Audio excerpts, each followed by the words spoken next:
How many of you know who the provost of NSU is over academic affairs without looking it up? Well, in order to work in the NSU IT service desk, you are required to know who the provost and other NSU VIP members are. I have been employed with NSU IT service desk for roughly 9 to 10 months. I have taken the 30-day test myself, and I work closely with management, meaning that I've got access to information in regards to the 30-day test. This topic is relevant because everyone in this class can work as an STC or Student Technical Consultant at the NSU IT Service Desk. The only two requirements is to be enrolled in at least one course here at NSU and to pass the 30-day test. For those of you who are not interested in working in the NSU IT Service Desk, there are still chances that you will have to come into contact with someone from the NSU IT Service Desk during your time here at NSU. The 30-day test presents unfair advantages and unnecessary anxiety to new STCs and has become ineffective since its implementation. In this speech, I will discuss what those unfair advantages are, why the test has become irrelevant, and two possible solutions to these issues. As the name suggests, you have 30 days to study for the NSU IT Service Desk STC 30-day test. You will be given a study guide that contains about 6 pages of internal IT procedures and troubleshooting, a list of 68 VIP members that you're encouraged to memorize all of because about half of them will be on the test, but STCs don't know which half will be on the test. Then you will also have a notebook for other training that you have to take notes on because you will be tested on that too. You have 2 attempts. You have to get an 80% to pass. If by the second attempt you don't pass, then you get fired or kicked out. In order to pass the 30-day test, STCs, new STCs, are required to remember a lot of information that our STCs who have already passed the 30-day test have constant access to through different systems and resources. Because new STCs are required to memorize a lot of information, this prevents an unfair memory challenge. STCs who have been there for a very long time, like a couple years, I think the longest one that's been there is about 3 years, they still have to look stuff up that new STCs are tested over. In the 30 days that lead up to the 30-day test, new STCs are not able to work service desk shifts, which are phone shifts where STCs normally get to troubleshoot and be exposed to our ticketing system. On the 30-day test, there will be questions about troubleshooting and different ticketing stuff. This is inconvenient because they can't work on the service desk shifts. We try to get them to work, new hires to work lab shifts, but not all of our new hires can work lab shifts. So for the ones that can versus the one that can't, this is an unfair advantage. Here's a few examples of the systems and resources that STCs who have already passed the 30-day have access to. Within the Google Drive alone, there are about 5 to 6 documents that contains most of the information that new STCs are tested over that other STCs can access at all times while doing their job. According to a survey I conducted on 6 new STCs who were hired between September of 2019 and February of 2020 in regards to the stress and anxiety placed on new STCs, which I conducted on March 25th, 2020, 4 out of 6 of the new STCs we hired felt anxiety about unemployment due to the 30-day test. With this ratio in mind, if you keep this statistic in mind while calculating 40 of the STCs who have worked in the IT department over a 3-year time period, about 26 of those STCs have felt anxiety about unemployment due to the stress of the 30-day test.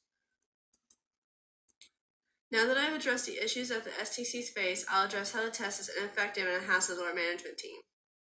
According to Hayden Mulls-Clare, our service desk manager, in regards to the purpose of the 30-day STC test, which I asked about on March 24th, 2020, the original purpose of the 30-day test was to allow new STCs, to show that they were serious about their job and that they could retain the information that they were learning, and to serve as that probationary period before more job-related responsibilities were added.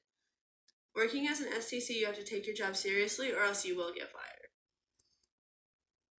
According to Marshall Vance, an STC Level 2, in regards to the ratio of STCs who are hired and pass the 30-day test and STCs who are fired, which I asked about on March 25th, 2020, in the last 3 years or so, 40 of the STCs who had hired and passed the 30-day test, 6 of them had gotten fired. According to Marshall Vance, an STC Level 2 in regards to the ratio of STCs who are hired and passed the 30-day test and STCs who failed the 30-day test, which I asked about March 25th, 2020, there were only 4 STCs within a 3-year time period that did not pass the 30-day test. I don't feel like this number confidently reflects the purpose of weeding out any potential new STCs that would not fit good at the industry IT service desk, especially since the ratio of fired to failed is 6-4. So it seems that allowing STCs to show over time they're not a good fit to work in the industry IT service desk is more effective than the 30-day test. I got the 6-4 ratio from Marshall Vance and STC Level 2 in regard to the ratio of STCs who are fired and failed the 30-day test, which I asked about March 25th, 2020. As of September 19, 2019, the test and study guide have undergone 6 revisions.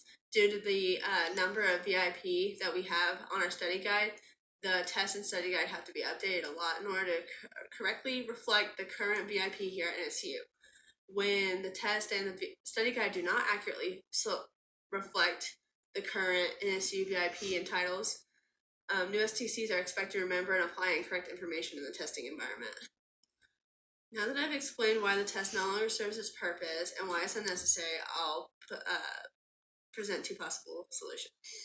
Getting rid of the 30-day is one effective way to solve the issues previously outlined. One of the important arguments for the 30-day test is the probation period. I think that even without the 30-day test, we could still institute or implement a probationary period. By eliminating the 30-day test, though, that would eliminate the extra burden that management has when they have to write, update, and grade the 30-day test.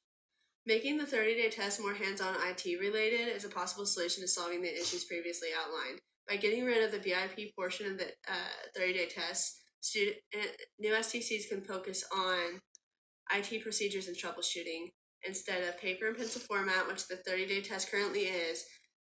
The management can institute test phone calls, test tickets, and test new STCs on how they access and apply the information they have access to. The 30-day test presents many implications to both new STCs and members of management. These issues can be resolved by either getting rid of the 30-day test. These issues can be solved by either getting rid of the 30-day test or changing it to the more hands-on version. This would eliminate the unfair advantages, stress, and updates needed for the test. Due to the expectation of extensive required memorization, threat of unemployment, and low turnout rate for ineligible workers, meaning workers who have not passed the 30-day, the STC 30-day test should no longer should be changed or no longer implemented. I hope that I've presented this information clearly so that my audience, you guys, can see why I believe that the 30-day test is an unnecessary evil. By the way, the Provost of Academic Affairs is Deborah Landry, Dr. Deborah Landry, and yes, I had to look that up.